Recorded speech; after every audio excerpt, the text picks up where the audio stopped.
Yeah, hold on. You're not seeing anything new. This is a new episode, guys. We're sorry. Last week, life happens, right? But you know what?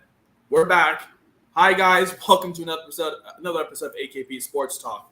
That's Ari. I'm Korea. Look, who would have thought we're already in draft season? I just did yes, Ari, you're gonna love when you hear this. A 14-team Superflex Dynasty draft this past weekend, and oh boy, there were some rough names I was drafting, but you know what? I like my team, but now we're already getting into our league draft, which is this Saturday. In fact, we're both flying out Thursday, so Friday we may do a special episode for wherever our destination is. We'll be doing that on Wednesday, but today's Monday. Ari, look, we got through a whole week of the preseason. We've now seen all 32 teams play at least one game in the NFL preseason. How are you doing today? Great Monday, right? I mean, how are you feeling? Yeah, I mean, it feels like just yesterday, we were talking about training camp getting started and all of that, and then now, just like that, 1 month has gone by, and we're like a little over 3 weeks, I want to say, till the start of the season. 3 weeks from Thursday, potentially, I think. So, yeah, definitely crazy how fast time has flown, and we're already through one of the 3 preseason weeks that we'll see coming up. And yeah, looking forward to going through all the games today that we saw from this past weekend. Yeah, it's football season. When the college football playoff poll comes out, AP poll obviously just released their rankings. We'll get into another time, but we're just going to get right into all the preseason games that happened throughout past week, leading to Sunday's pretty much finale game.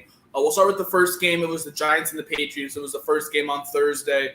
We saw the first drive for the Giants, and it looked like it was a competent offense. Obviously, Daniel Jones was under center. They played most of the starters for the first series, but then obviously, it's preseason, so backup started to come in. And look, I mean, the Giants' offensive line has been one of the bigger questions throughout the season and the offseason.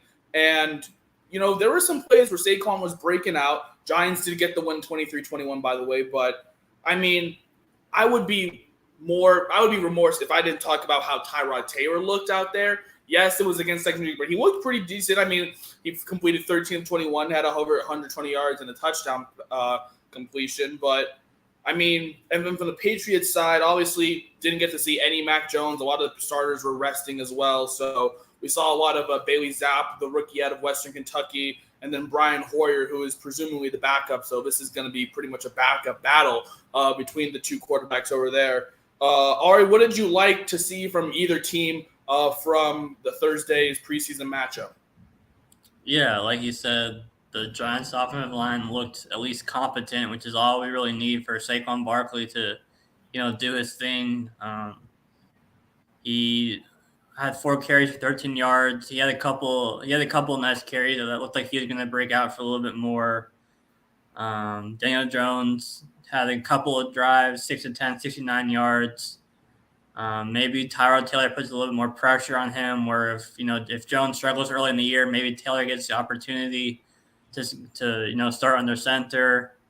There wasn't too much else. You mentioned the Patriots didn't have any notable starters playing. Gary Brightwell, who's kind of competing for the backup role with guys like Matt Breida to Saquon Barkley, looked pretty good. 7 carries for 40 yards.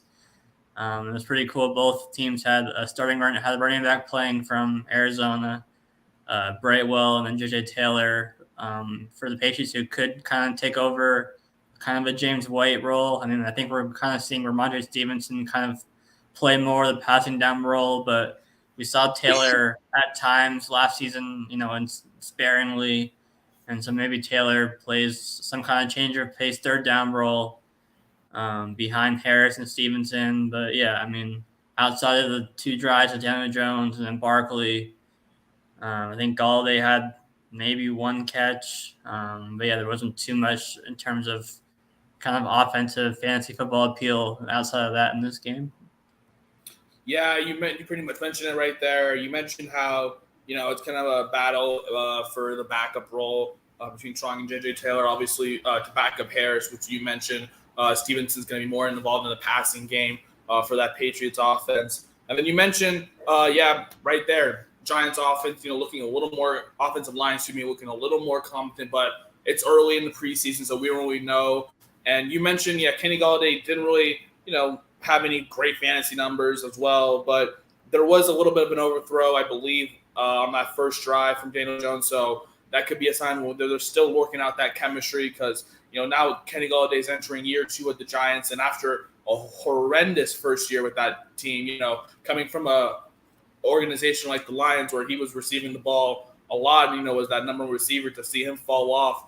So hopefully that gets fixed. I know the Giants next game is against the Bengals on Saturday, I believe, and then the Patriots will either host or go play the Panthers next week for their second preseason game. The next game on Thursday was the Titans and Ravens. That was the Ravens. It's kind of crazy, but the Ravens now have a 21-game preseason winning streak. So it's crazy. The Ravens love to win in the preseason. They have the best preseason of them all, but and they continue that now, winning again, 23-10 over Tennessee. The highlight, definitely Malik Willis in that first drive. Definitely got that first touchdown off of that run scramble to get into the end zone, and definitely completed some of his passes. He looked pretty good, 6 of 11 for 107 yards.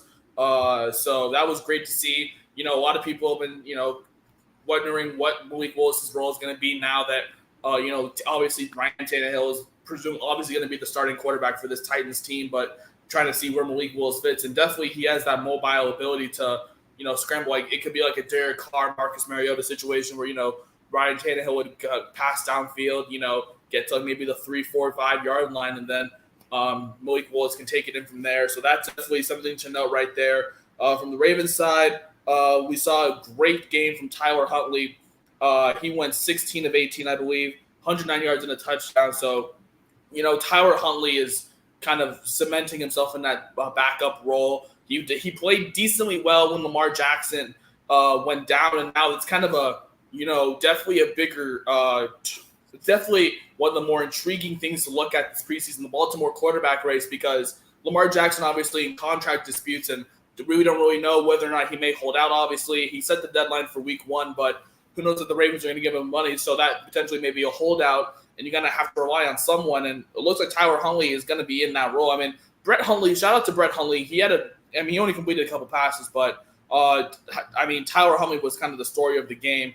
Anthony Brown also playing a little bit for that, the rookie out of Oregon, playing for the Ravens as well. So it was great to, see, that kind of battle for that backup as we kind of question what Lamar Jackson will be doing this upcoming season. But Ari, I want to get your thoughts. What are your thoughts about these two teams from a fantasy perspective?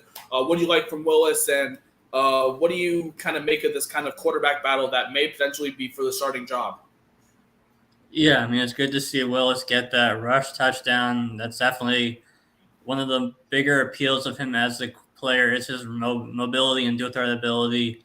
It seemed like he was a tad bit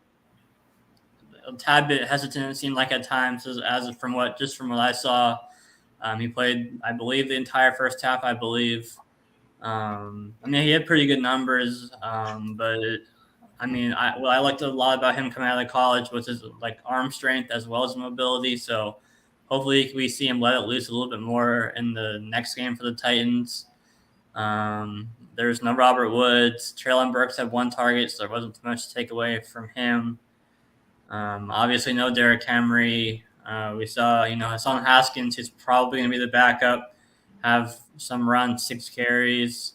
And then for the Ravens, you mentioned Huntley. We saw him.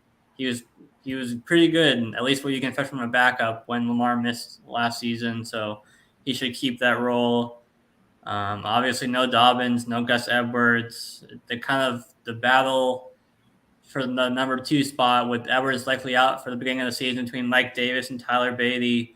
We saw Davis take 5 carries, 22 yards on a touchdown. Beatty 6 carries for 19 yards. So those two should continue to compete for that kind of number 2 role the rest of preseason behind Dobbins while Edwards misses time.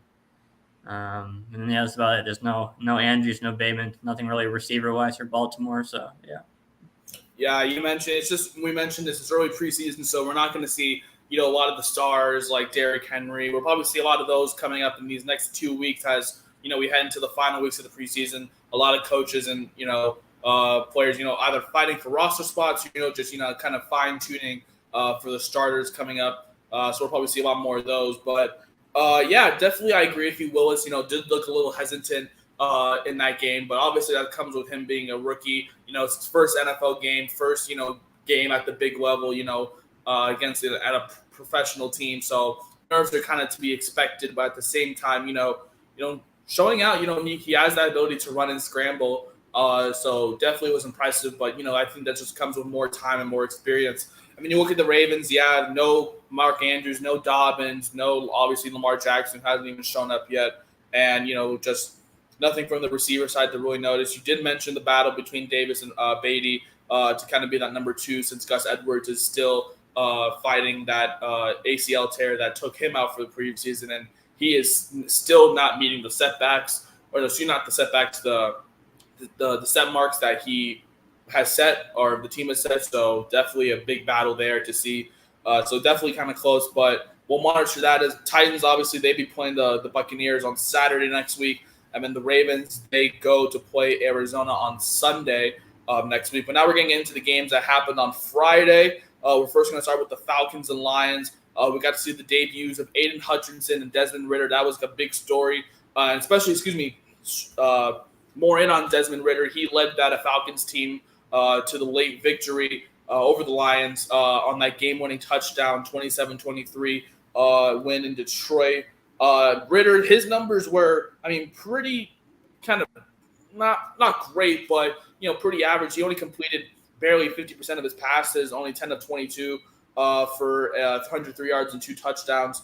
But Marcus Mariota, he went down for the first drive. He also got that rushing touchdown to take the lead. So definitely see, want more Marcus Mariota out there. So that was great to see. But there was a question of what the battle was going to be like between Marcus Mariota and Desmond Ridder, obviously, since the Falcons did take him. But I think the Falcons already established that Marcus Mariota was going to be the number one, and he looked like it on the first drive for a reason. But, it was good to see, Desmond Ridder. Obviously, he did look a little nervous as well, but like Malik Willis, that comes with time and, getting more experience at the NFL play. We did get to see a little bit of Tyler Algier as well, 3 carries for 25 yards. So definitely kind of a battle to see what the backup situation is going to look like. But honestly, I feel like that could potentially be the starting role because, of what they're going to do with Cordell Patterson. One thing definitely of concern is Drake London. He went down early with an injury. I believe it was a knee injury early in that game against the Lions, and now there's questions on his health. So that's definitely a big question for the Falcons. Now, the star receiver you drafted with the number 8 overall pick gets injured in the first preseason game, so hopefully he'll be okay. But that's definitely something to note. Where for the Lions, obviously, Jared Goff did get a good series down, went 3 of 4 for 47 yards, but it was just a battle of the backups, and both backups, David Blau and Tim Boyle, nothing to really note of there. But definitely great to see DeAndre Swift get his first series. He definitely got that touchdown as well. 4 carries for 20 yards. In the receiving end, Amon St. Brown had a couple catches for 29 yards. Definitely something to note of there. But, definitely still, early week, so we don't get to see as much of the offense as we expect. Ari, what are your thoughts? Obviously, bigger questions for the Falcons is Drake London's health, what that situation in the backfield is with Tyler Algier and Cordell Patterson. How Desmond Ridder looking for the Lions. They got their first series done with the starters, but then it was just backups and backups. But, we did get to see some of Aiden Hutchinson, and that was good to see. He did have a tackle for a loss. No sacks for him, but, still getting that first game under the belt with the number 2 overall pick. Well, what do you like and dislike from this game? Yeah, it's cool to see both teams score touchdown first drive with most of the kind of key offensive players playing. I liked a lot what I saw from the Lions in the opening drive. Their offensive line looked really, really good, which we kind of already knew, especially after getting Penei Sewell last year. Goff looked pretty good. Swift looked good. I'm kind of starting to come on a little bit more to Amon-Ra St. Brown. Just kind of, I mean, I was never off of him or anything. I was just never like a huge target of mine. But I think the more I think about it, like Hawkinson's not a huge kind of volume guy. DJ Shark's more of a kind of a deep threat, not a huge volume guy, and we kind of seemed like, I mean, obviously it was one preseason game, one drive, but it seemed like they were kind of scheming plays to get him open in those couple of catches that that Goff threw to St. Brown. So, I mean, fifth, sixth round value in redraft, I think is really solid for Amon-Ra. Swift, I put out my running back rankings a few days ago. He's my RB6, I believe. I think behind the offensive line, if it's his role in the passing game, I think he's super, super safe.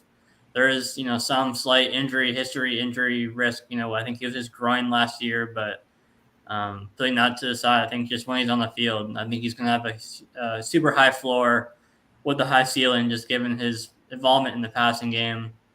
Mariota had the one drive for a touchdown, the rushing touchdown. I haven't heard too much on Drake London. It sounds like he avoided a serious injury from what I know of, but certainly something to monitor. Ritter, definitely not the most efficient game like you mentioned, but he did lead the team in rushing as well with 59 yards rushing, so he has that dual threat ability along with Mariota. And he had the 2 touchdowns. And then, there wasn't I don't think Kyle Pitts played, so he didn't play. And then there wasn't too much else receiving wise for the Falcons. But overall, it was a fun first quarter to watch fantasy wise with a lot of notable players playing. You mentioned Algier, who looked pretty good with the few carries he saw. We didn't see Cordell Patterson. Quadre Allison, who kind of saw some work last year. Probably nothing to note of, but maybe if he keeps playing well, maybe he has some sort of role. Maybe we see a 3-way backfield between Patterson, Algier, and Allison. But I guess we'll kind of have to wait and see on that. Yeah, you mentioned that first series for the Lions. Definitely a huge improvement for the offensive line. We see it like day and night. And now I kind of agree with you as well with Amon-Ra St. Brown. I wasn't just as high on him just because of how crowded that offense is going to be with DJ Chark. But obviously, there's Jameson Williams, who I believe is battling injury. Yeah, he's still coming off a torn ACL. He's not going to be ready to start this season. Yeah, exactly. And he's still coming off that ACL. Chark is going to be more of the deep threat. Hawkinson's going to be more of a, probably run block tight end with how they're going to use DeAndre Swift this year. And I feel like he could be a breakout star. So great offensive line for the Lions. But for the Falcons, definitely you mentioned Drake London avoided a serious injury. But, definitely that backfield battle is going to be interesting to see as we get throughout the preseason. And, maybe Ritter's confidence will build as we get through the preseason. Definitely did lead the team in rushing as well. So he does have that scrambled ability, but, just, a little more consistency on his passing. And I feel like he could definitely, be a solid backup. But next week, Falcons play the Jets on Monday. So we get to see that one on ESPN. And then Detroit will battle the Colts on Saturday. But we're going to get into the next game. This was not the big game, but, a lot of emotions came out from the Jaguar fans about this game. This was the Browns versus the Jags.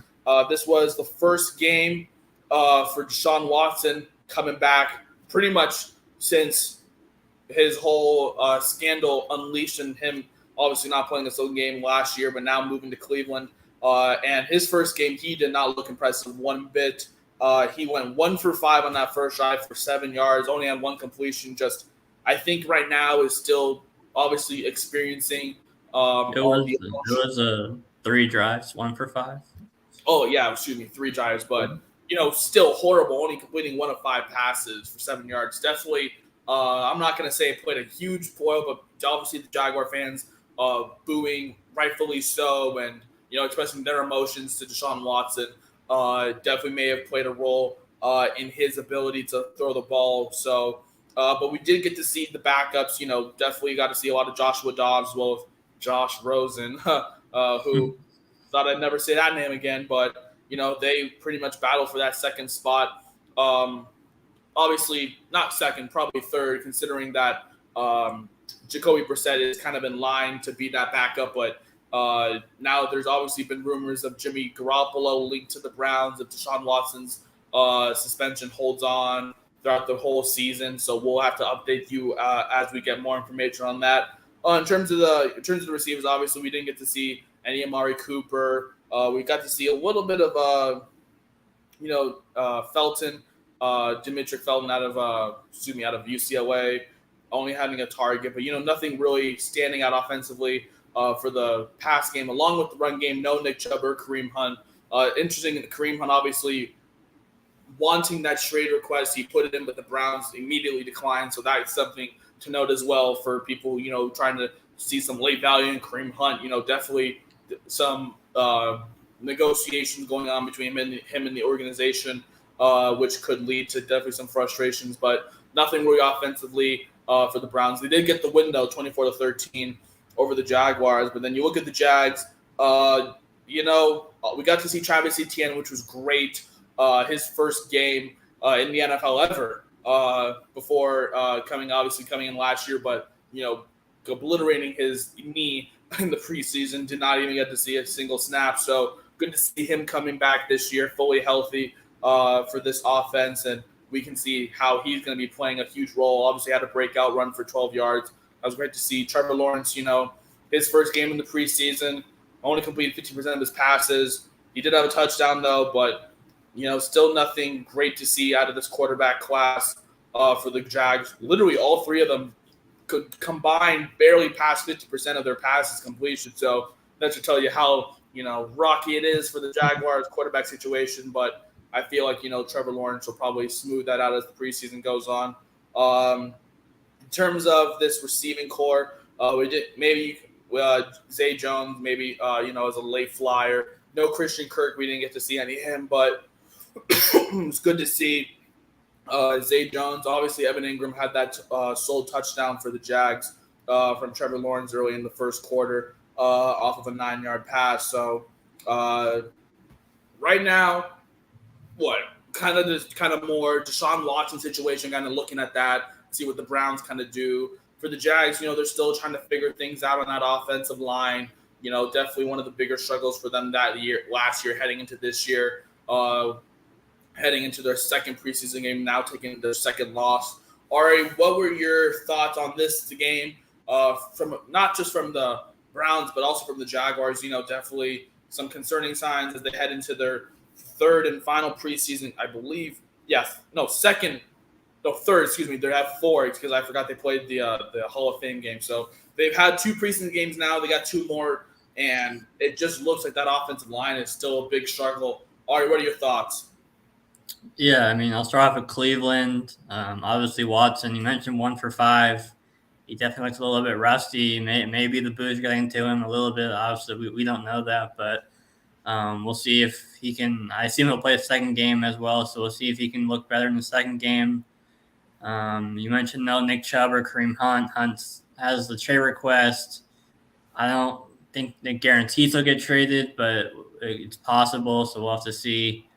The only kind of notable running back that played for Cleveland was D'Ernest Johnson, who lost a fumble, so that's not good for him. And then, for the Browns, Njoku had 1 catch, no Cooper, no David Bell, so nothing really to note outside of that. Jaguars, Lawrence, was decent, like you said. He had the 1 touchdown to Evan Ingram, which some people like this year as like a late round flyer tight end. No James Robinson. It was good to see Etienne back in the field, like you said. He had the 1 good carry for 12 yards. He definitely missed a couple of holes, it seemed like, from what I saw. But, I mean, it was his first NFL game and first actual game of football in like a year and a half, 2 years or something like that. So not too concerned at all about that. And then receiving wise, Zay Jones could be something. I mean, he showed flashes last year with the Raiders last year. So maybe he could be something with the Jaguars. No Kirk. And then Etienne had 1 reception as well as I mentioned the touchdown with Evan Ingram. So that's about that for that. I think we'll still see Trevor Lawrence continue to get better. The rest of the preseason, Etienne should be better. It'll be interesting to see if they give James Robinson any play at all in the preseason or not. I mean, I still feel like it's not a lock he's ready for week 1 coming off the late Achilles injury. But after seeing what Cam Akers did and how fast he returned, you can't say anything's impossible, obviously. So we'll have to see. Yeah, you mentioned Deshaun Watson, definitely a big question mark right there. Shout out to my boy Squabo right there. But Deshaun Watson, definitely a big question mark. We don't know how he's doing. Obviously, with Rusty, you mentioned it was his first game pretty much in a whole season after not playing last season due to that ongoing situation. So definitely a big question mark on what Deshaun Watson, which one are we getting, and if we're going to get him. That's another big question. And then you mentioned the Jags just looking like they're still not ready yet. Definitely some big quarterback issues that they get out of the way there, but they're only halfway there in terms of how they're figuring out their offensive line and stuff like that. Jags play next week against the Steelers in their third preseason game, and then the Eagles will play the Browns. So definitely some good big things to note right there. We'll move on to the next one we want to talk about here. This was the Cardinals and the Bengals game. Definitely a very offensive game. If you want to talk about like that right there, you look at the box score and you see this offense, the Arizona rushing offense. I mean, 112 yards, 3 touchdowns, definitely getting down there too from Jonathan Ward. And then we had Keontae Ingram, I believe that's how you say it. Keontae Ingram, out of Texas, the rookie. Definitely great to see him, but no Kyler Murray, obviously. So it was definitely the battle between Trace McSorley and Jarrett Guarantano, the Coug, go Cougs, former Coug. That was great to see. He both had a passing touchdown. Not great, but definitely a great start to see from Guarantano. Definitely driving down the field, ending in that passing touchdown. You look at the receiving numbers. Andy Isabella, that's a name that a lot of people have kind of mentioned on that Cardinals team, but haven't really seen much out of him. So he four catches for 57 yards. Definitely had a big reception for 36 yards as well. In terms of that offense, or in terms of our receiving core, obviously no DeAndre Hopkins due to his suspension, no AJ Green, no Rondale Moore. Just a lot of the starters not coming out this year. And then obviously the defending AFC champion Bengals, that was their first game, so obviously no Joe Burrow. You get to see a lot of Jake Browning though. Sorry, I know, but Jake Browning. And then we look at the rushing. Obviously, no rushing. Obviously, we didn't get to see Joe Mixon. Didn't even get to see some Andre Pirine as well. So that's definitely just, oh, brother. Who won the Apple Cup this year? That's all I'm going to say. And then we go into the receiving. Kendrick Pryor, definitely the one name to really know about, 89 yards and a touchdown. So, definitely didn't get to see any of the real big stars for either team. For the rushing as well, no James Conner. As well, and no Darrell Williams. So it was kind of just, that's what I'm saying. It is hideous. It is hideous. It's disgusting. I can't believe you put that on that screen. But we'll go back into this game. Definitely a lot of offense from the Arizona Cardinals. That was great to see. Ari, what do you make of that? Yeah, let's get this question from Squabo. How many wins do you think the Cardinals get this year? In the division, I have them finishing third behind the Rams and the 49ers. I think the Cardinals, maybe they get off to a hot start like they do most years, and they fall apart. I think they're going to flirt around 500. So between, I'd say their ceiling is probably 11 wins. Floor is 7 or 8. So I think 9 and 8 is what I would say without looking at the schedule. Without looking at the schedule, I have the reverse. I have them going 8-9. They're going to miss the playoffs, and Cliff Kingsbury is going to get fired. That is what's going to happen this year for the Cardinals. Kyler Murray will try to do it. They'll go have a great start, obviously. They'll probably go, 5-2. Have a great start, but then the second half collapse happens. But mention, obviously, one of the big things, D-Hop will be out throughout the first 6 games, but I still think that doesn't matter because of what the big loss for this Arizona Cardinals team was Chandler Jones. That was the hugest loss for that defense. They still have Buda Baker back there. They still have Isaiah Simmons. They still have J.J. Watt. But losing Chandler Jones, who was your sack champion last year, is a huge loss for that Arizona defense. I really don't think that they're going to be over 500. I really see them going 8-9, they'll lose like the last 2 games of the regular season to just miss the playoffs. And then Cliff Kingsbury and his non-coaching ass, he's going to be fired. He has to go. That man cannot coach in the second half of the regular season. We've seen it every single year. I'm sorry to Arizona Cardinals fans for saying this, but they can't win with Cliff Kingsbury. I mean, you got Kyler Murray now even watching film. I mean, what is this? This is ridiculous. I mean, if you have to make your quarterback watch film via a contract, you know something's wrong there. So he's not investing in this program as he wants to. He got his money. Okay, now show up.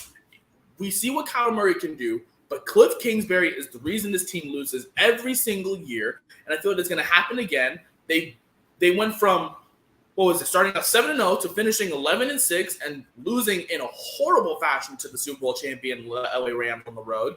I feel like it's just going to be a downhill effect. They're not even going to make the playoffs. I feel like they're going to just miss the playoffs 8-9 and not succeed. But let's get back to this preseason game real quick. Ari, what are your quick thoughts on this preseason game? Yeah, I mean, you mentioned definitely an offensive outburst, but from a fantasy perspective, there's really nothing to take away outside of for Arizona. You had Keontae Ingram. You mentioned 7 for 27 and a touchdown. He's kind of competing with Darrell Williams for that backup role behind James Conner. Outside of that, yeah, there's really no fantasy relevance at all in this game. But definitely a fun game just to watch, just as a fan, in terms of all the scoring. Yeah, you mentioned just a pretty high-scoring game. No really major offensive fantasy things to really mention out of that. As we get into the next question here, I think that he will be gone eventually. Even though it is a big contract for Kyler Murray, I just don't feel like he is so invested in this organization. And I feel like there's going to be an opening in a bigger market to where he has a chance to make a playoff out of a easier division, not like the NFC West, which has pretty much the top 2 teams with the Rams and Niners going to be competing every single year. And then you have the Cardinals stuck in that middle third spot of, well, they're a contender, but will they actually be contending? So I feel like he'll be out probably by the same year as Squabble says right there. I think in about 3-4 years, I feel like he'll be out of there and just go into a different situation where he has an easier chance to make a playoff. Because I think Cliff Gary, I will be 100% certain that if Cliff Kingsbury does not make the playoffs this year, he's gone.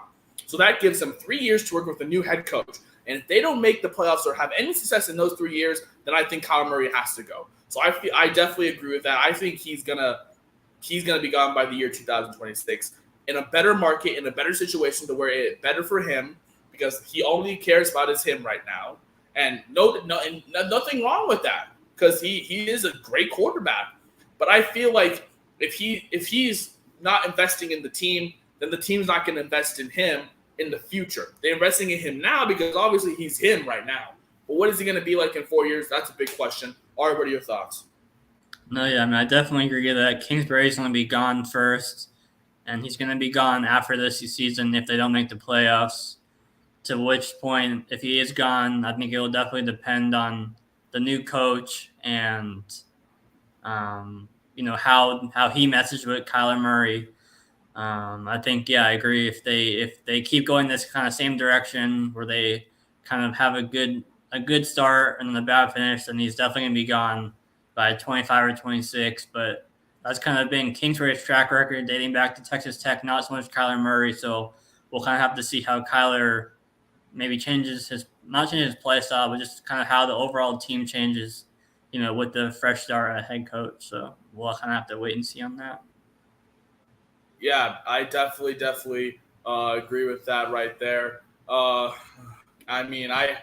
They can sign Pete Carroll for all they want. They're not going to get anything out of him. That man runs the same plays every series. That man runs the same plays. He needs to stop getting out of like it's 2005 when he was coaching for USC and get some reality checks going that this is an evolving offense, it's an evolving league, and get your head out of your ass and play some damn football. Okay, Pete Carroll? Yeah, I'm calling him out. I've called him out so many times. Pete Carroll needs to get his head out of his ass and actually know how to coach some football because he has run the same plays. He's controlled the offense for way too long.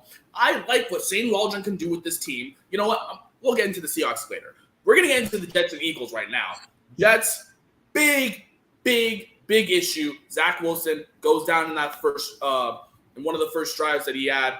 I think it was the second drive down after that interception. He goes down with a non-contact injury. It was a prayer that he avoided an ACL tear. He did avoid an ACL tear, but he has a bone bruise, and I believe something else in his knee that is preventing him to play throughout the first. He's out 2 to 4 weeks, according to Adam Schefter.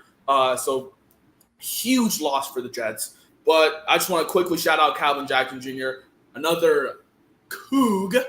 He had a great game on Saturday, getting the game-winning touchdown to lead the Jets over the Eagles in a preseason game, but Jets defeating the Eagles in the preseason.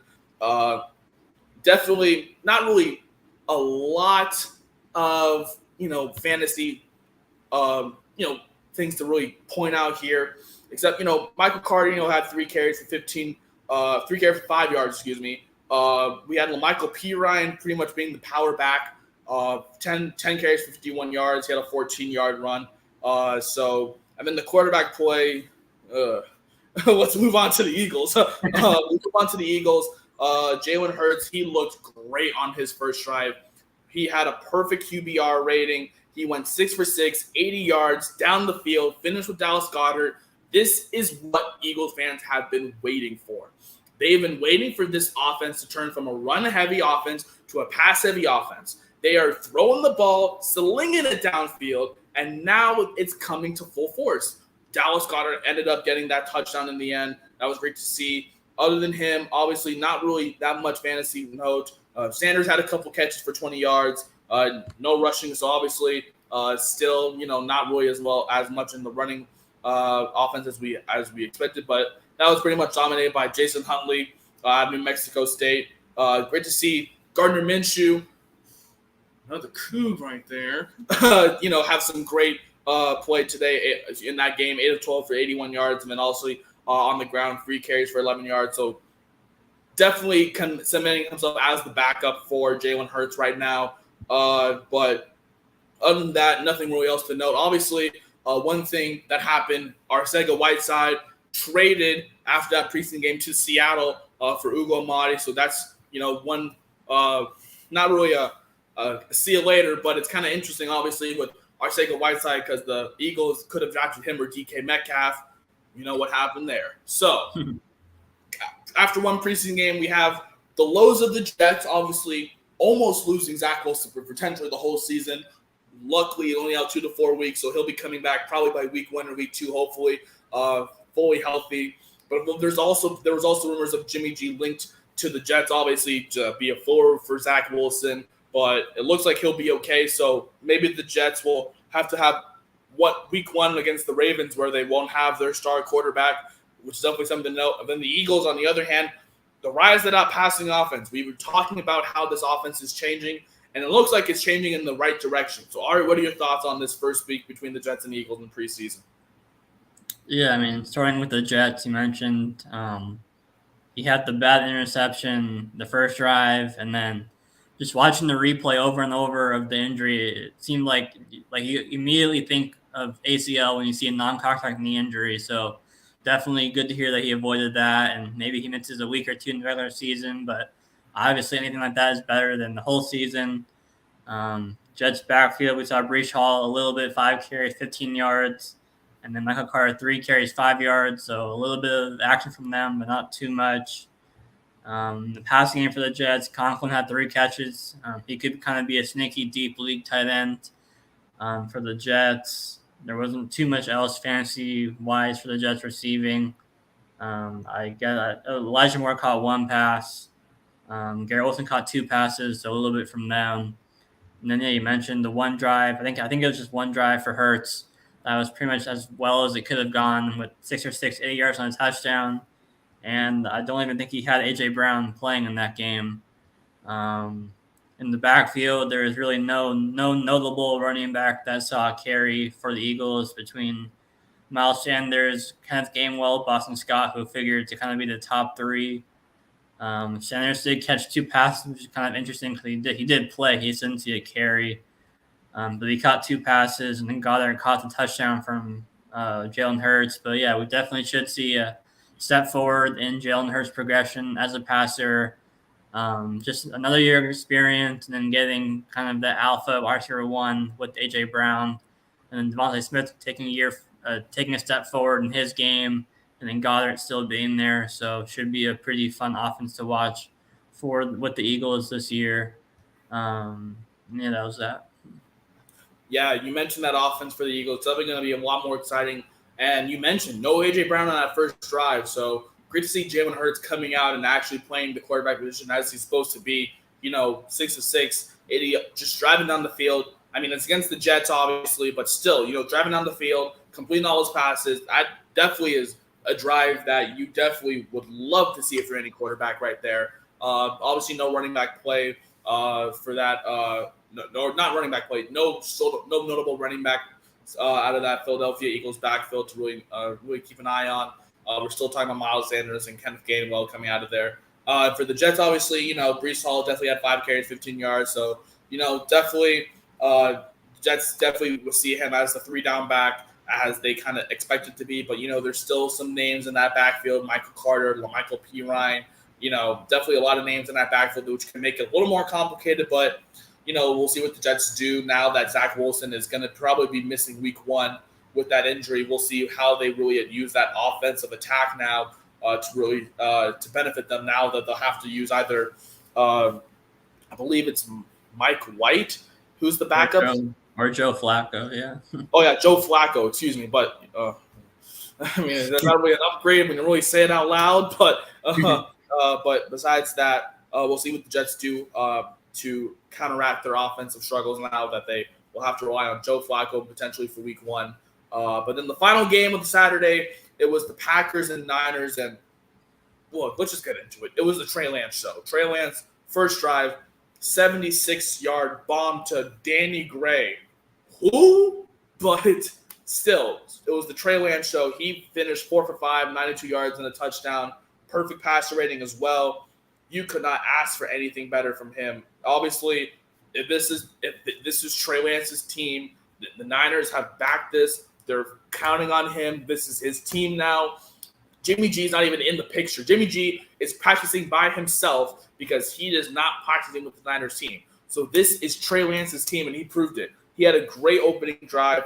Obviously, it was the one opening drive, but the backups played pretty decent as well. I mean, Brock Purdy, the rookie out of Iowa State, he came in 3 for 6 for 36 yards and a touchdown as well. And then Nate Sudfeld.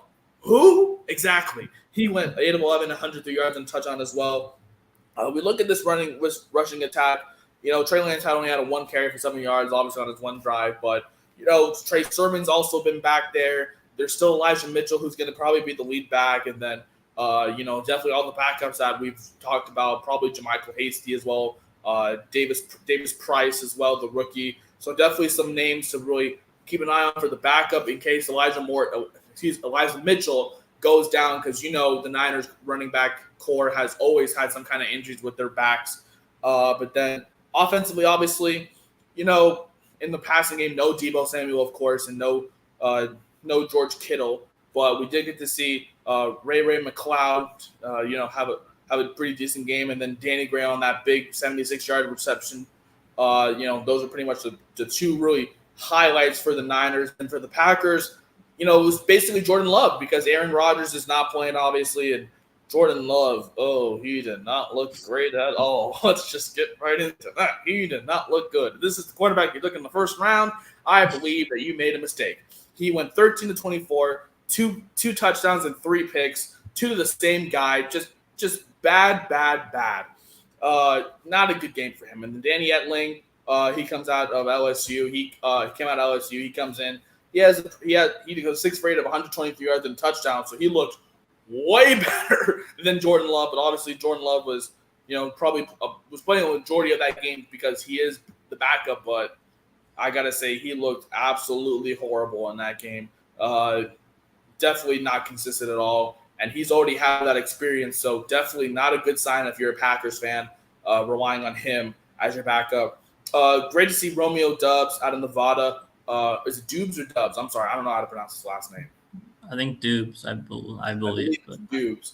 Well, obviously he had a good game, 45 yards and a touchdown on a 33. He had a 33-yard reception as well. So That's something to note of in that Packer receiving core that will now have to find a new number one that now that Devontae Adams is in Las Vegas. So great to see him. Obviously, no Alan Lazard, but Amari Rodgers also had a completion for 22 yards. Definitely B.J. Baylor as well out of Oregon State. Definitely had a big game as well. But there's still a lot of questions with this receiving core on who's really going to be the star. A lot of people obviously assume that it's going to be Alan Lazard, but obviously as well, Christian Watson did not play since he's on the PUP list. So we'll see how that goes as well for Aaron Rodgers. Playing with a rookie who's not really playing in the preseason. That's a great way to establish a connection right there. But Ari, we have this final game on Saturday. What are your thoughts from the Packers and Niners? Yeah, I'll start off with the 49ers. Trey Lance, he played 2 drives. The first drive was a field goal, and then the touchdown was the second drive. Danny Gray is the rookie they drafted in the 3rd round of SMU. He's probably going to play a deep threat role with Ayuk and Debo and Kittle kind of going more towards the middle of the field, and then Gray's kind of like the Deshaun Jackson kind of like deep threat. So there's that. Lance, the one incompletion that he had, I saw he just missed Danny Gray on the sideline. Gray had got like 1 foot down, not both, or he was right on the sideline. So even the incompletion was still a pretty good pass. He just barely, I think he threw it just a tad bit late. But yeah, we saw the arm strength, firsthand with that touchdown to Danny Gray. He didn't throw it 76 yards. That was the distance of the touchdown, but he threw it 50 to 60 plus yards, and then Gray, something like that, and then Gray, ran the rest of the way with his speed. In the backfield, Noah Mitchell, who's probably not going to play at all in the preseason. So we saw Tyrion Davis-Price kind of lead the way at 10 carries, 36 yards. Sermon has 6 yards for 11 yards. No Jeff Wilson either, who might play a role in this backfield. And then, other than Danny Gray in the passing game, not too much with Ayuk, Kittle, and Debo all not playing. And then for the Packers, definitely Jordan Love did not look great. No Aaron Jones or A.J. Dillon, so nothing really notable in the Packers backfield. And then, Dupes has kind of been getting a lot of hype in training camp, and he had that nice touchdown reception. Caught 3 passes, 45 yards on a touchdown, like you said, but no Alan Lazard. The Packers did just activate Watson and Tunyon off the PUP list, so they're at least doing kind of like walkthroughs now, and hopefully they should be able to fully practice pretty soon. And hopefully at least see some preseason action at least by the last preseason game in a couple of weeks, if not this upcoming week for the second game. But yeah, that's that.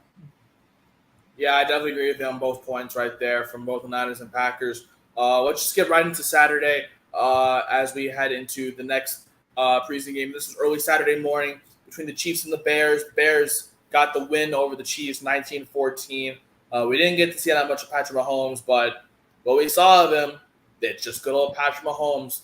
He still has his options. He went 6 for 7 on that drive for 60 yards and a touchdown.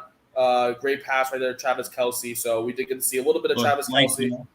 Oh, no, excuse me. It was Blake Bell. That's right. It was the other guy. It was Blake Bell, not Travis Kelce. They're both tight ends, and they both look kind of similar. So, excuse me. But, yeah, on that early touchdown on Blake Bell, that 5-yard passing touchdown.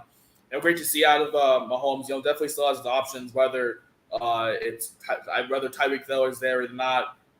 So, yeah, definitely good to see Patrick Mahomes, play well. Edwards-Helaire only had 2 carries for 6 yards, so really nothing to really note about from that backfield in the run game. And then in the passing game, we got to see Sky Moore, his first preseason game. We went 3 receptions, 23 yards. I mentioned Kelce with his 1 reception for 19 yards. We got to see Valdez-Scantling, Mecole Hardman. So they were playing some of their starters. It was definitely, interesting to see. We even got to see Josh Gordon. Huh? Josh Gordon made an appearance. That man has not smoked weed. He is playing football. Congratulations. So great to see Josh Gordon. He had 3 targets, but, that's also a name that we also got to mention. We didn't get to see any Juju. So that's something to notice on the Chiefs right there. But, he'll play as the season continues. The Bears. Oh, boy. Oh, boy. Oh, boy. Oh, God. The Bears, look, they have right now. Obviously, their star receivers are Tajay Sharp and Darnell Mooney, and that kind of shows you they have the wide receiver options are great, fantastic. And you can't forget about Dante Pettis. Oh, God, good The- Lord. It's just sad to see. They have nobody. And then they literally have no options. Justin Fields is gonna have another rough year because this Bears organization is pretty much screwing him over. And not even started with the whole Roquan Smith situation now. So the Bears organization have really, really give a big middle finger to the Bears right now. They have no offensive help. Obviously, Montgomery's injured, but he still will be playing. Great to see Khalil Herbert back up right now, get some carries in, 7 carries for 20 yards. We always, he'll still definitely be that backup for David Montgomery after his season last year. But Justin Fields, he has no help. He's complained so much about how this offense is bad, and then this is coming out like recently. But have you seen what's going on with the Bears field? It's absolutely atrocious, apparently. It's so bad that Cairo Santos, their own kicker, cannot kick to practice at Soldier Field because how much of a dump it is and how the turf is absolutely horrible. So that's how the Bears are doing right now. So, Ari, we look at this preseason game. What are your thoughts? Yeah, I mean, the Chiefs, Mahomes, whether he has Tyreek Hill or not, he still finds ways to, find whoever he needs to throw to, he'll throw to. You mentioned the 1 touchdown drive. Chiefs backfield, Clyde Edwards-Helaire, the 2 carries. Isaiah Pacheco, who's been getting some hype in training camp, also had 2 carries. Then Ronald Jones had 4 carries for 1 yard. So I feel like that backup's going to kind of continue to be one that you kind of want to steer clear of in terms of fantasy wise. Sky Moore had a couple of nice grabs. He had the 3 catches. Kelsey had the 1 grab. You mentioned MVS and Hardman both had 1 catch. And then the Bears, there's no Montgomery or Kmet. Khalil Herbert led the backfield with Montgomery out as you'd expect. Darnell Mooney had the 1 nice 26-yard reception. Other than that, not too much to take away. Fields definitely going to have to rely on his rushing, at least in terms of fantasy-wise, to kind of keep him relevant because, I like Mooney this year, but if he's their number 1 target, then, that's not great. Yeah. Yeah, you definitely mentioned it. The Bears have some definitely receiver problems right now with only Darnell Mooney kind of being the star receiver. So you mentioned Justin Fields probably going to have to use his legs and rely on Montgomery to stay healthy a lot throughout the season to really thrive this Bears offense. And then you mentioned with the Chiefs, Mahomes still going to Mahomes. He does his thing all the time, even if he has Tyreek Hill or not. Great to see, that offense still flourish, through Travis Kelce and, other guys like MVS. We'll see Juju later. They still have McCole Hardman, definitely some key role players for that Chiefs organization that led them to another AFC championship appearance last year. And we'll definitely see another one from this team. But obviously some bigger questions on the defensive side with no Tyrann Mathieu now. So that's definitely a big question on how they will address the secondary. But we'll see how that goes throughout the preseason and regular season. Speaking of another dump, let's go to this other dump now. The Panthers and Commanders, FedEx Field, FedEx Field, good Lord. But we're going to go into this game, preseason game. Panthers getting the win against the Washington Commanders at FedEx Field, 23-21. We've got to see a lot of quarterback play from the Carolina Panthers. All 4 quarterbacks who we all know: Matt Corral, Sam Darnold, and Baker Mayfield, and PJ Walker. Pick your poison at this point. Good Lord. Matt Corral could not throw a ball to complete his life. You had Sam Darnold, who had pretty much a good drive, 2 for 3 for 16 yards and a touchdown. Baker Mayfield, PJ Walker, those are the quarterbacks for the Carolina Panthers. So we'll see how that turns out as, the quarterback battle between Baker and Sam Darnold continues, and, the backup battle between PJ Walker and no, excuse me, not backup, third string between PJ Walker and Matt Corral. If this was his coming out game, then Matt Corral, maybe you should stay on the bench a little more. That's what I'm saying. Obviously, no CMC this game, and we saw a little bit of Chuba Hubbard, 4 carries for 11 yards. In terms of the receiving, obviously no DJ Moore as well. No Robbie. Oh no, excuse me. Robbie Anderson had a target, but still, they basically played without Robbie Anderson as well. And then just no Tommy Tremble. Just a lot of guys trying to fight for a roster spot right there. We go to the Commanders, and Carson Wentz. He looked decent in his first game as a Commander. 10 of 13, 74 yards. And then Sam Howell, I thought that was a bigger story. He looked a lot more impressive. He has that ability to scramble, but he had 2 big sacks for 11 yards. So definitely that scrambling ability is kind of a blessing in disguise at the same time. Like, it can use it to be good. Obviously, get a sticky situation with that offensive line, but then, getting out and not being able to get that ball out of his hands, definitely a big problem. We will get the backfield, and Brian Robinson, definitely one of the big names to know right there. He had 26 yards, a touchdown as well. Sam Howell on the ground as well, 19 carries for 2 touchdowns. So, Sam Howell with that scrambling ability definitely is a lot better than we think right now. We saw Gibson, but, we didn't see much of Gibson. It was basically like he didn't even play. 4 carries for 2 yards. But, definitely nothing to really notice right there. Terry McLaurin, he had a reception for 16 yards. But other than him, J.D. McKissick as well, one reception. Curtis Samuel had 2 receptions. So definitely, just a lot of starters got to play a significant amount of time, but nothing really to really note. And also Antonio Gibson fumbled as well, so not a great start for him in that backfield. But Brian Robinson did shine out of that backfield on Saturday. Ari, what were your thoughts on this contest? Yeah, I was going to start with the Gibson fumble because in past years, ball security has been an issue for Gibson at times. So that was definitely not a good start. I was already expecting Brian Robinson to have some sort of short yardage role in his backfield. And then with J.D. McKissick having his passing down roles, I think this is going to truly be a 3-way backfield to where I don't really see where the upside is with Antonio Gibson from a fantasy perspective, of course. But yeah, it was a good opening performance from Brian Robinson with a touchdown, 26 yards. Carson Wentz was decent efficiency-wise, but 10 completions for 74 yards isn't the best either. McLaurin had the 1 catch. McKissick had 1 catch. Robinson also had 2 catches as well. And then with the Panthers, Baker Mayfield had the 1 drive that led to the field goal. And then in came Darnold, who started his first drive short field after Gibson fumbled, and he threw a touchdown on that drive. I think Darnold might have played. Yeah, I think Darnold played 2 drives, but he had an incompletion. There was a 3-and-out on the drive after the touchdown on the short yardage. There's some sort of battle behind McCaffrey between Hubbard and Deontay Foreman, and we saw Hubbard 4 for 11, Foreman 3 for 5.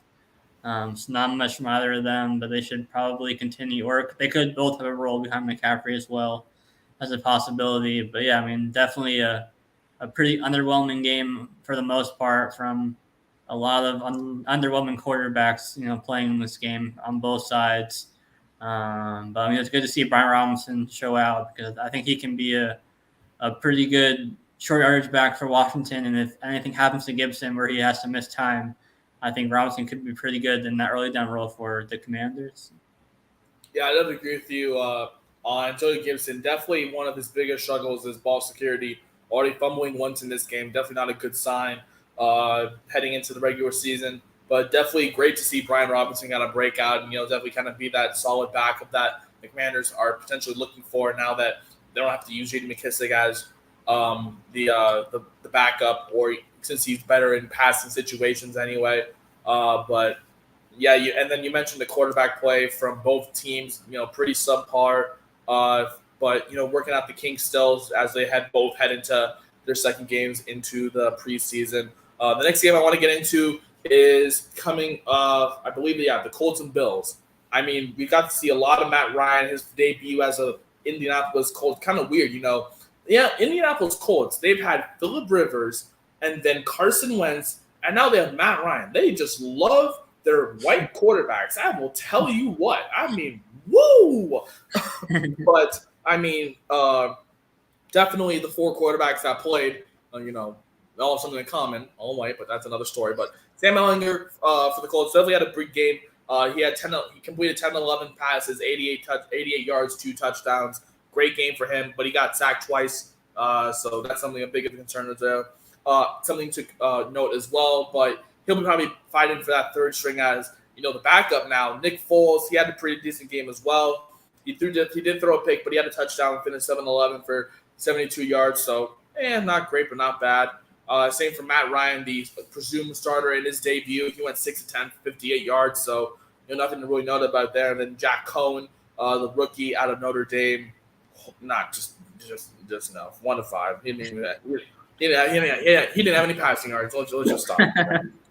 But out of the rushing, obviously no Jonathan Taylor, but we did see a lot of Nyheim Hines. He had 8 carries for 26 yards. We also saw a lot of Philip Lindsay, who had 5 carries for 24 yards. Sam Ellinger also scrambling for 4 carries for 24 yards. So definitely a lot of just backup battles between Philip Lindsay and Nyheim Hines to see who's going to be a lot more used in the backfield.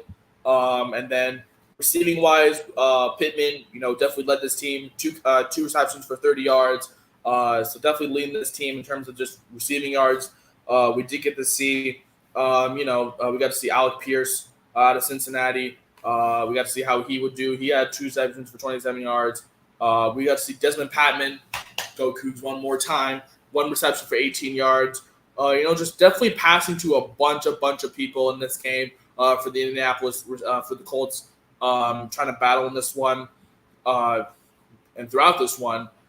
So nothing really high to know for this receiving core, but definitely going to see how they really utilize the receiving core. Obviously, Michael Pittman is going to be the star, but kind of who behind him is definitely a bigger question as they try to utilize Jonathan Taylor like they did last year in terms of touches. We look into the Bills now, and obviously no Josh Allen. That was presumed as well, but it was just a battle between Mike Barkley and Case Keenum, and good Lord, what a slow race that was. I'll tell you what, that was a slow race to the finish. Case Keenum, horrible. 11 of 18, 86 yards and 2 touchdowns. Horrible. And then Matt Barkley, two interceptions. You know what I mean. Just, God. And then Matt Barkley, 18 to 24. He had 224 passing yards, but another interception as well. So, just sloppy play from the backup. So, Josh Allen's going to need to stay healthy this season if the Bills want to have a chance. But we got to see a lot of Zach Moss in this backfield as well. 3 carries for 37 yards. Interesting. I was hoping to see a lot more James Cook, the rookie out of Georgia, for that Bills backfield. But obviously only having 3 carries for 5 yards, obviously no Devin Singletary as well for this game. So obviously the presumed starter, but to see that backup matchup really dominated by Zach Moss, not really good for James Cook fans and James Cook fantasy owners potentially to see him not really getting that much. But it's only week 1 of the preseason, so definitely a lot more game to play as they head down. In terms of receiving, obviously no Stephon Diggs, no Gabriel Davis as well. I don't even think Dawson Knox even played. So just. Well, let's go back. Let's go back to the Bills' backfield. But definitely. Interesting to see Zach Moss really kind of leading that backfield behind Devin Singletary. So maybe a lot more of what happened last year between Zach Moss and Devin Singletary, trying to find that elite back that the Bills have been just craving to find in the coming weeks of the season. So Ari, from a fantasy fans, but what do you like and dislike from these two teams? Yeah, I mean, you mentioned the Colts, Matt Ryan, had a fine game. No Jonathan Taylor, Nyheim Hines had 8 carries. Lindsey could have a role as a change of pace behind Taylor. He had 5 carries. Pittman, Pierce, a couple of receptions. One of my dynasty sleeper tight ends, Jelani Woods, Caught a couple of passes, 22 yards on a touchdown, so good to see from him there. And then, yeah, nothing too much of the Bills in terms of the passing game, like you said. Moss had the better game than James Cook, but he's had the one long run. So not too much to take away from that. I liked Zach Moss a lot last year. Obviously, he didn't pan out into anything. But I mean, I still think if he can stay healthy, that he could still be a factor in this backfield, which could make it a three-way backfield between Singletary, Moss, and James Cook. So I could make it frustrating from a fantasy perspective. So we'll see if Moss can kind of keep up, the strong play, if you want to call it, after one game, the rest of preseason and training camp. But yeah, not too much overall fantasy wise from this game. Yeah, I definitely agree with you. Not really too much fantasy wise from both sides in this game. But we're gonna get into our next contest here. This is a little personal to me, but this was the Seahawks and Steelers game. This was the first game for both teams, and what an ending! Oh God.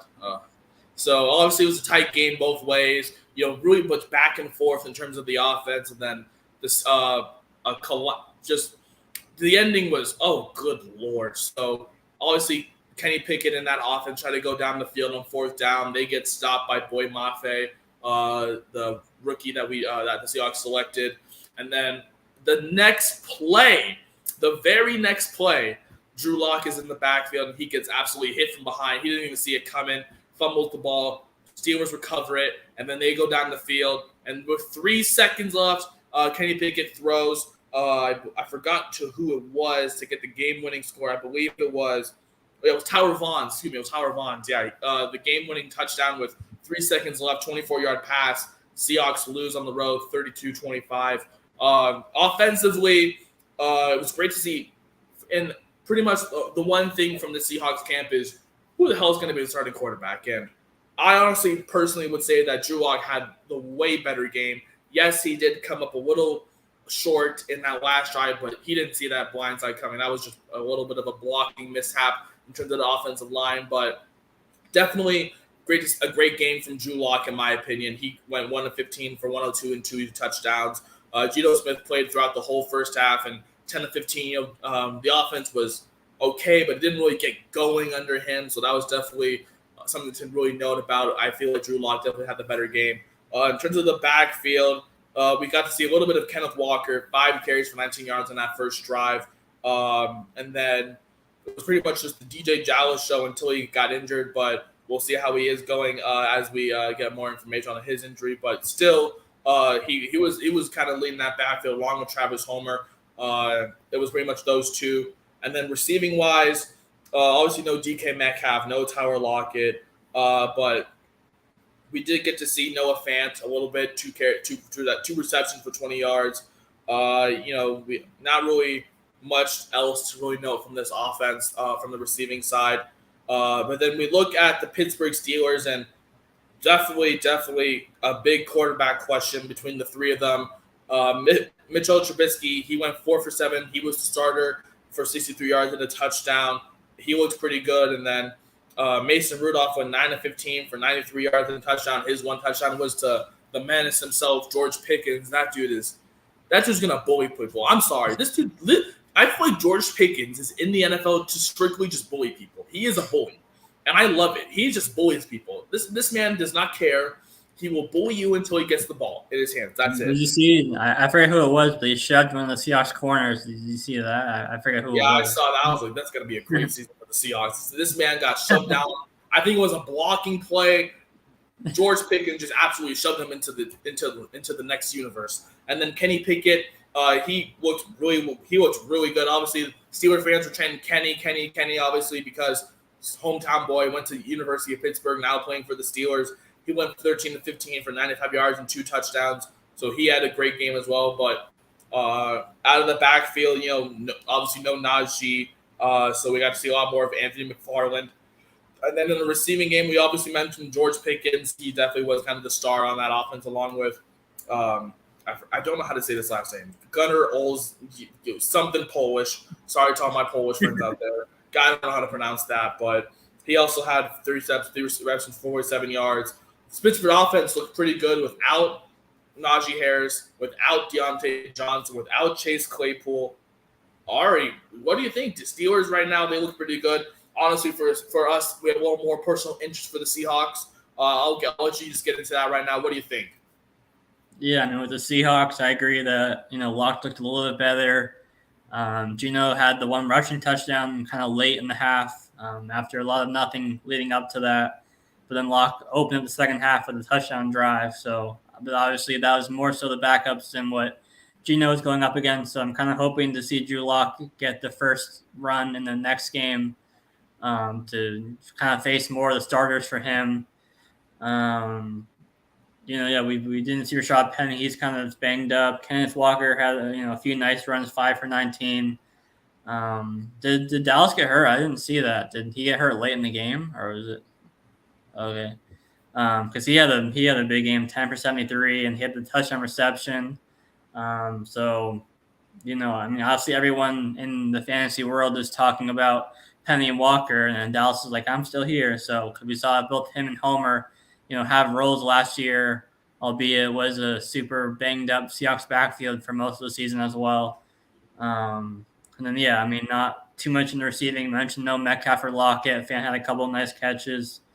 They're led by the rookie receiver out of Rutgers, Bo Melton, who had a couple of big catches. He had the one big catch for 39 yards, I think, from Drew Lock, I believe it was from. And then Walker had the one reception as well from Gino.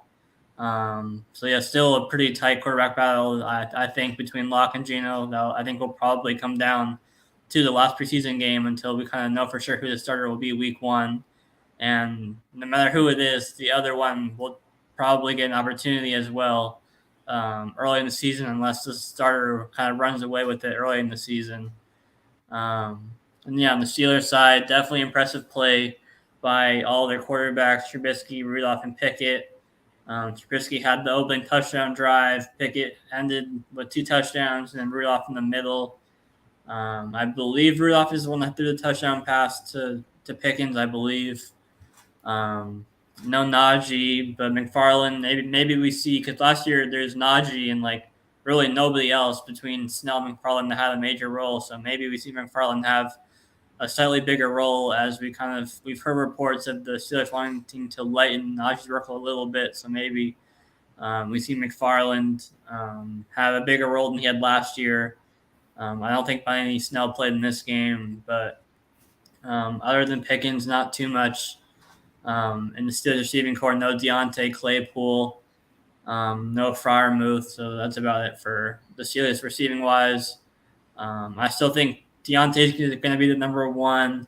I think Pickens, just kind of his physicality and play style, he can be number 1, but I don't think he'll be the number 1 right away. But I think he could play his way into it if he can, have a hot start earlier in the season and kind of build that rapport with whoever the starting quarterback is.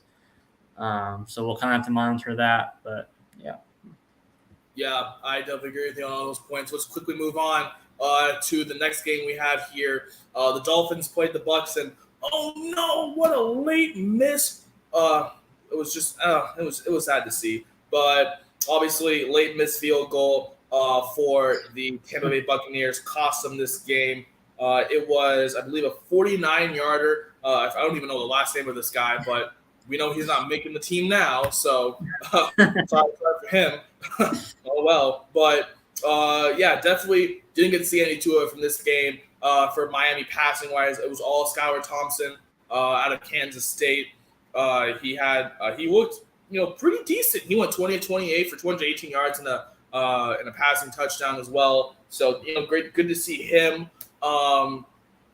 Really elevating his first game in the NFL. Myles Gaskin, was kind of leading this backfield for a little while. Obviously, this backfield has so many names with Mostert and Chase Edmonds and all more. There's so many names in this backfield, and definitely a lot more crowded. So definitely still staying away from the Miami rushing offense. The passing wise, this was obviously we didn't get to see Tyreek Hill or Jalen Waddle. We saw Mike Gesicki for a little bit. He had a 13-yard reception. We got to see Lynn Bowden Jr. He had 55 yards and a touchdown. Mohamed Sanu, 39 yards receiving So not really nothing to really stand out about in terms of this offense, in terms of the receiving. We look at the Bucks. Obviously, Brady has stepped away from the team for a little while, so he didn't get to play. So this was the Kyle Trask show behind Blaine Gabbert's perfect drive. Honestly, I would never thought Blaine Gabbert had a perfect drive, but here we are, 5 for 5, 56 yards and a TD. But this was the Kyle Trask performance. He went 25 of 33, 258 yards, touchdown and a pick. In terms of the backfield, obviously no Leonard Fournette, but Rashad White, the rookie, great to see him, 32 yards. We got to see Keyshawn Vaughn as well. A lot of people were high on him. Last year out of Vanderbilt, he had 19 yards and a touchdown. And then Giovanni Bernard as well got some play. And then we also see Kenjon Barner. Who would have thought I said that name now? Mm-hmm.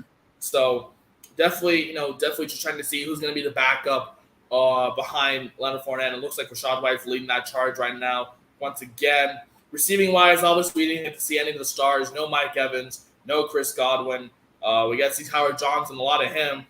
He had 73 yards. But, yeah, just a lot of the backups playing for the Bucs, so not surprised there. Ari, quick, what are your thoughts on this game?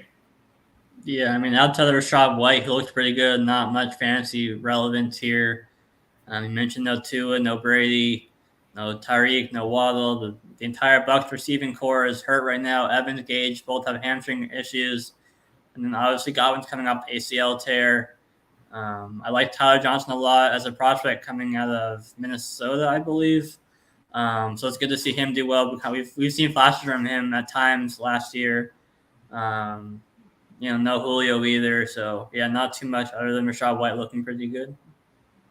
Yeah, let's quickly move on to the next one. This was the Saints visiting the Texans. The Texans got the win for the Saints. Obviously, they were not planning on starting Winston with his injury right now. So this was led by Andy Dalton for a drive.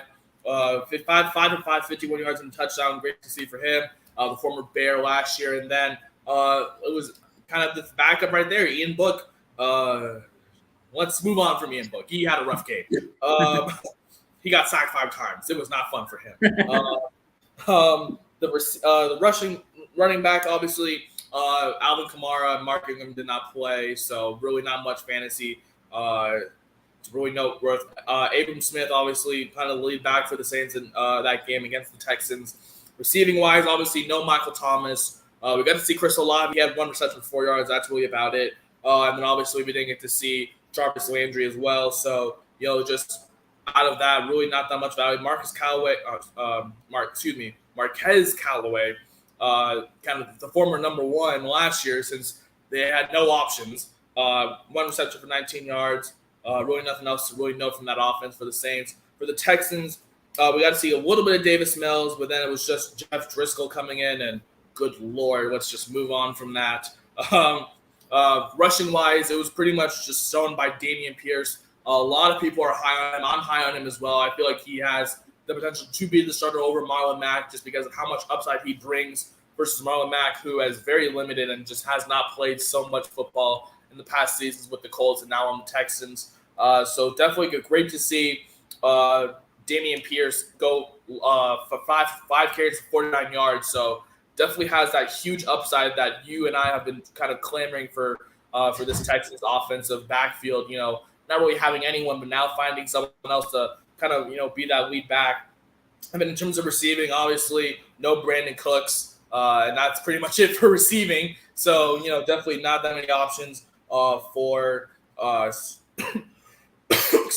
for this Texans organization.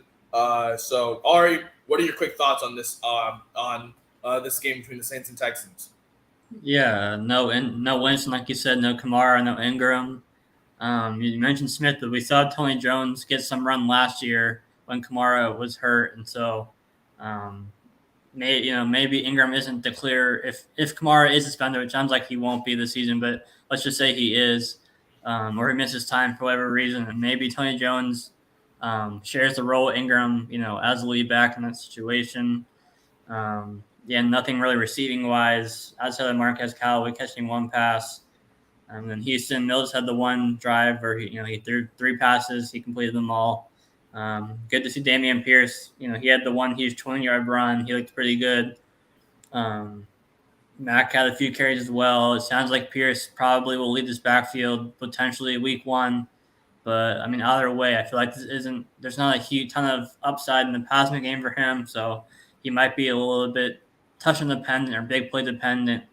Just kind of in this offense. And then, no Brandon Cooks, no Nico Collins. Brevin Jordan had one reception who could have some role this year, just given how shallow the receiving core is. The second-year player out of Miami, I want to say. Not too much in this game either. Yeah, I definitely agree with you. Let's move on to the next one. Cowboys and Broncos. Cowboys losing on the road 17-7. For the Cowboys, good Lord, that offense was completely anemic without Dak Prescott, no Zeke, no Tony Pollard, no CeeDee Lamb. We got to see a little bit of Jalen Tolbert. A lot of people are high on him, the rookie out of South Alabama. He had 2 receptions for 10 yards, but other than that, just no offense at all. We got to see Simi Fehoko, the rookie out of Stanford. He had a touchdown, the sole touchdown from Ben DiNucci. Oh, Lord, I thought I'd never say that name again. But, just horrible quarterback play from both sides. Let's move on. Broncos, obviously no Russ this game. So no Russ. And in the backfield, we didn't know Javonte Williams or Melvin Gordon with who's dealing with an injury. But great to see Max Borghi once again. Another Kook faithful. He only had 4 carries for 10 yards, but he just got signed recently, so I didn't have that many expectations for him. In terms of the receiving, obviously, once again, no Corwin Sutton and no Jerry Jeudy. We got to see a little bit of Travis Fulgham, that 4-week wonder from Philly last year, who shined a little bit. We also got to see Kendall Hinton, the former Broncos quarterback, now turned wide receiver back again. 3 receptions, 53 yards, and touchdown. Ari, was there any fantasy value from this game? Nope. Let's move on. That's what I was thinking too. And we finally head into the final game on Saturday. This was the Rams and Chargers Battle of LA early in the preseason. The Rams got the win 29-22 for the Rams. Obviously, no Matthew Stafford, the defending champion, so they had to rely on Bryce Perkins. And he had a decent game, 10 of 17, 133 yards passing, and 2 touchdowns as well. Also one on the ground for 30, and he also had 39 rushing yards. In terms of the offense, passing-wise, obviously just they were resting everybody. They wanted everyone to have a great summer off because they just won the title. Nobody played.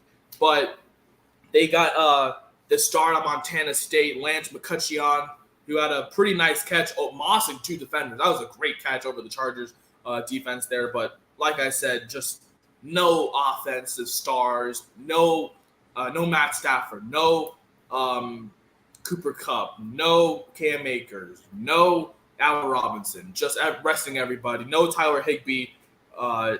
We move on to the Chargers. Obviously, no Justin Herbert. You know what? I mean, Isaiah Spiller, he had 10 carries for 34 yards. Obviously, he's been kind of battling in that backfield with Joshua Kelly, kind of being that second, that backup to Austin Eckler. And it looks like Isaiah Spiller, the rookie out of A&M, is kind of leading that charge to be the backup, and potentially could be in if Austin Eckler goes down potentially with some injury. Passing wise, like I said, really nothing to really stand out by as well. Joe Reed obviously had a great game for them, and then Michael Bandy. That's why I'm like, oh. So Ari, once again, big question: any fantasy value here? Yeah, like you said, other than Isaiah Spiller, who was good. You mentioned competing with Joshua Kelly, maybe Larry Roundtree, who had his name pop up before, but other than Spiller and Kelly, really nothing to touch on, at least from a fantasy perspective, I should say. Yeah, I definitely agree with you. We're going to find into the final game of the Week 1 preseason. This was on yesterday. This is Sunday afternoon. Vikings traveling to Las Vegas to play the Raiders. Raiders got the win. They moved to 2-0 in the preseason. Obviously, we didn't have no Kirk Cousins, but great showing from Kellen Mond, the second year out of Texas A&M. He went 9-14 for 119 yards, 2 touchdowns. Great game for him. In the backfield, no Dalvin Cook, but we got to see Alexander Madison have a few carries for 8 yards. And then obviously it was more led by Ty Chandler, the rookie out of UNC.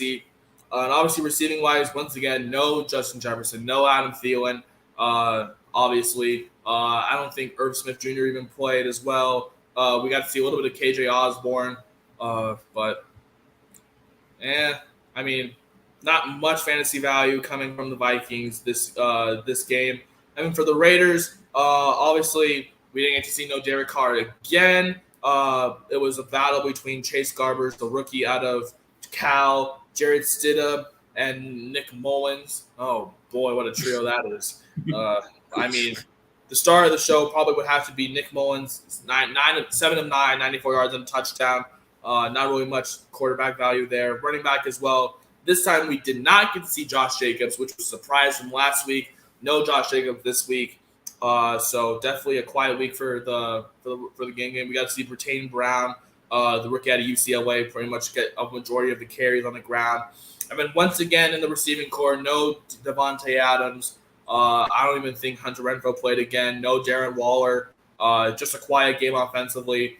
In terms of fantasy value, Ari, any thoughts from fantasy value from this game? Yeah, I mean, nothing Minnesota-wise other than Madison, Osborne, like you said. Like you said with the Raiders, it was interesting to see Jacobs not play after he played with all the backups, the first couple of drives in the Hall of Fame game. But really nothing to overreact with that.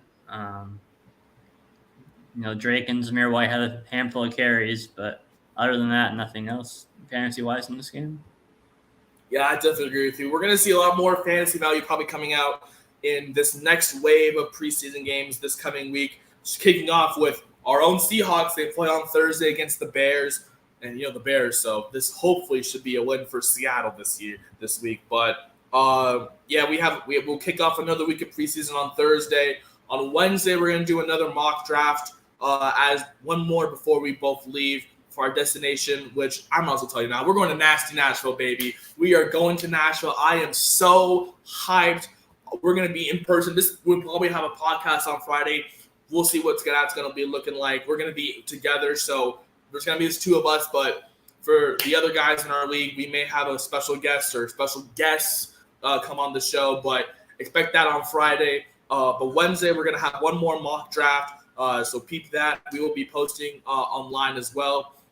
This has been a long one, but we're heading into the regular season soon, so we wanted to make sure we covered a week 1 preseason pretty well to see if there's any big headlines. But, all right, do you have anything else you want to say, man? No, yeah, that was it for this one. All right, this has been an episode of AKP Sports Talk. We will see you guys on Wednesday for another mock draft. But that's Ari. I'm Korea. We will see you guys on Wednesday.